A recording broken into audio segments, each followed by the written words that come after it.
It was on a Tuesday when the door appeared. I'd lived in that apartment for 3 years. 1 bedroom, 3rd floor, a former brownstone cut into rectangles for desperate low-income tenants like me.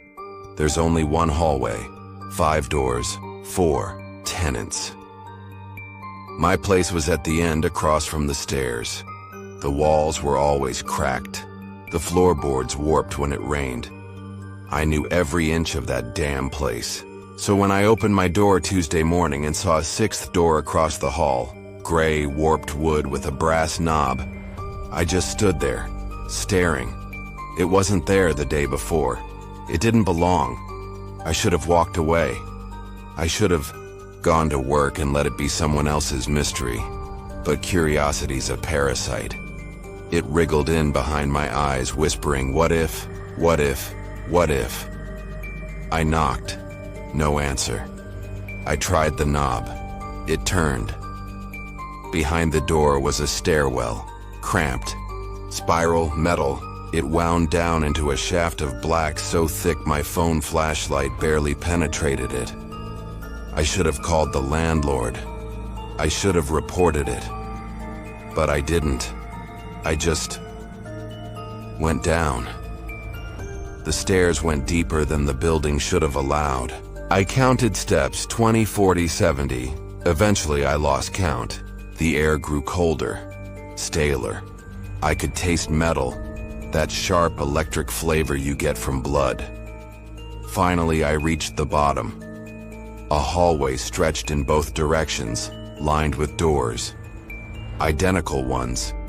Gray wood, brass knobs. No windows. No sound. Only the soft hum of something mechanical far below, like the building had a heartbeat. I picked a door at random and opened it. Inside was a perfect replica of my apartment. Same sagging couch, same scuffed table, same stain on the ceiling from when the guy upstairs let his tub overflow. But this wasn't mine. The air smelled wrong, mildewed, damp. And the walls were breathing, in and out, subtle, like lungs under old wallpaper. Then I saw me, sitting on the bed staring at the floor. Same face, same clothes. But his skin was grayish, stretched too tight. His eyes looked like they hadn't blinked in hours. He didn't move, didn't blink. Just sat there, trembling slightly, lips moving like he was praying. Or repeating something. I couldn't hear it. I backed out slowly and shut the door. I didn't go into another. I ran back up the stairs and slammed the hallway door shut. It vanished behind me, literally. One moment it was there. The next, just the blank, stained wall of the hallway. No knob, no frame, nothing. I didn't sleep that night. Not because I was scared, I was, but because I kept hearing my own voice outside my bedroom window. It whispered my name, then laughed. I skipped work, didn't leave my apartment. I spent hours staring at the spot where the door had been, waiting, hoping it wouldn't come back. It did. Wednesday, 3:17 a.m. I woke to the sound of a click. The unmistakable sound of a door unlatching. When I opened mine, it was there again. Same gray door, same brass knob, but this time it was open. Something moved inside. I shut my door, locked. It pushed a dresser in front of it. Then I checked the windows. Every one of them looked out into a brick wall. Not the alley, not the street, just red brick. Close enough I could touch it. Like the building had been swallowed. My phone didn't work. No signal. Battery at 0%, even though I charged it before bed. The dream started Thursday. I'd wake up gasping, heart racing, sheets soaked. Always the same dream. I'm standing in the hallway. The gray door opens. A version of me walks out, taller, thinner, eyes black and bleeding. He crawls into my skin, and I let him. I started hearing scratching from inside the walls, first behind the fridge, then in the bathroom, then under my bed. Long, slow scrapes, like nails or teeth, and sometimes breathing. Friday, I found a note on my kitchen table. I didn't write it. It said, "The more you see him, the less real you are." I tried to call someone, anyone, but my phone screen only displayed static, flickering images of my face, warping in and out, screaming. Silently, the lights in my apartment began to flicker. Then they stayed off. I lived in candlelight after that. Shadows stretched and twitched when I wasn't looking. By Saturday, my reflection started doing things I didn't. I'd look in the bathroom mirror and see myself grinning when I wasn't.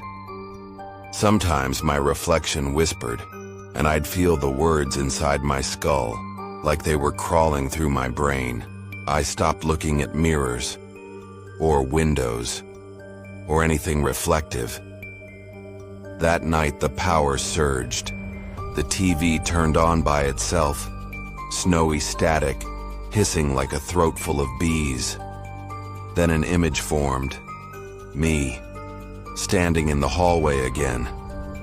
But this time, the gray door opened toward me. Inside was a room full of bodies. All of them were me. Some were hanging, some skinned, some wide-eyed and screaming, frozen in terror. The screen went black. Then one word flashed in white letters: soon. I boarded up my apartment door, screwed planks into the frame. But Sunday morning, I woke up with the door wide open and the boards inside the room, neatly stacked beside the couch. My body ached. My fingertips were raw. My mouth tasted like sawdust. I think I removed the boards. That afternoon, I passed by the bathroom and saw someone standing inside. Just a glimpse. The door creaked open and shut in less than a second. But I saw him. My double. Only now he was closer, to human. Less pale. Eyes no longer bleeding. He smiled at me. He's replacing me. I don't know how.